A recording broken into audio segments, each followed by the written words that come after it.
Hi,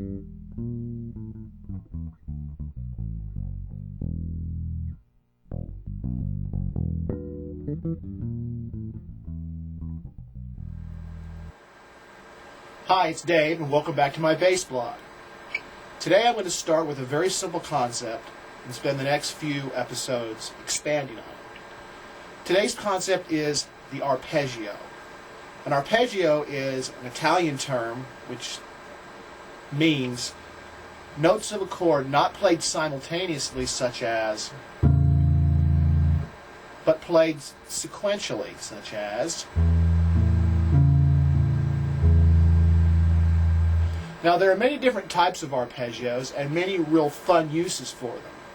In fact, one of the things when I listen to other bass players, I like to see if they're using the arpeggio as a melodic tool to make their bass lines more interesting. The simplest way to start with arpeggios would be to start with what I call triad arpeggios. That is the simplest chord, the three-note chord, learning to play arpeggios that are simple because they only have three notes. I'd like to start, first of all, with the major arpeggios. There are four types, of course, triads. There are major triad arpeggios, minor, diminished, and augmented. Start with the major triad arpeggios. We'll come up with some exercises for it, and then we'll be able to apply some of those same concepts to the other types of triads that are available. After we work on triads, we'll be able to move on to 4, 5, 6-note arpeggios. But that's a long way off. So we got to start somewhere. So what we're going to do is we're going to start in the key of C, and we're going to play the C major arpeggio. I'd like to start in second position, second finger, A string, 3rd fret, C. To play the triad, we simply play the 1st, 3rd, and 5th notes from the C major scale. 1st, 3rd, and 5th. Here we go. The 1st C, 3rd E, and the 5th G. So let's play them together now, slowly at first, and then work up. 1, 2, let's play.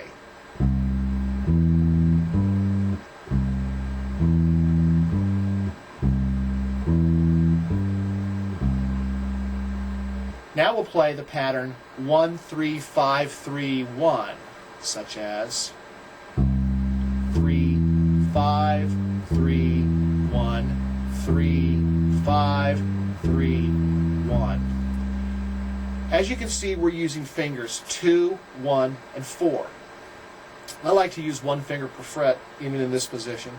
So the pattern is the same, regardless of where I started. If I started the pattern 1 fret up, it would still be the same pattern of 2, 1, and 4. No matter where I start the pattern, as long as I play it the same way, I'll get a major triad.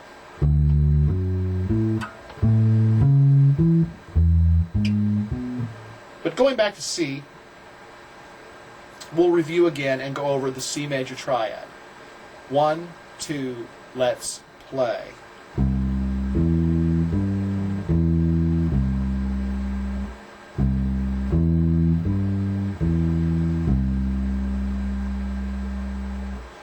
Now, what I'd like you to get the idea of doing is a couple of things, actually. Is first of all, let's play that C major triad, but let's play that C major triad pretty much everywhere we can find it on the bass. That allows us to fit to that pattern. Nothing wrong with playing the pattern, but we kind of want to be more mindful of the notes. That's more musical, not so much patterns. Patterns are good learning tools, but when we get into musical situations where things are going by real fast, it sure is nice to know where those notes are. So let's get in the habit of playing the C major triad and saying the names of the notes kind of while we do it to kind of familiarize ourselves with not only the fingerboard, but the notes that are in the triad. So let's start simple, and I'll give you an example of how I'm going to do it. 1, 2, let's play.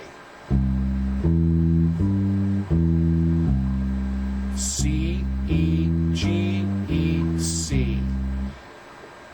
Starting C on the E string, C, E, G, E, C. The pattern is the same. We can move up to the A string,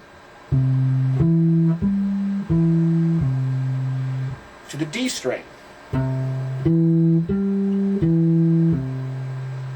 Those of you that have the 5th string can play first finger on your B string, the C here, and play the would be C, E, G. You can even play that note open there.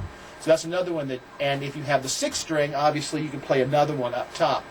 I'm sticking to the 4th string, and you'll want to do most of your playing on those 4 strings anyway, so that's where we'll keep going. So we've mentioned the triad, we've named some of the notes in it, and we played it in a few different positions on our neck. Obviously, not all the songs we're going to be playing are going to be in the key of C, so we need to work on that triad arpeggio everywhere and in every key. So some common ways of doing that are, of course, to use the cycle of fifths.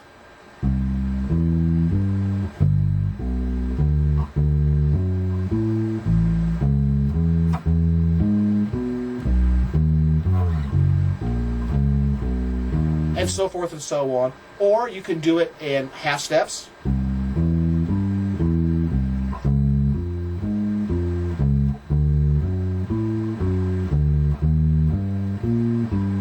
Or really just about anything. You have minor thirds maybe.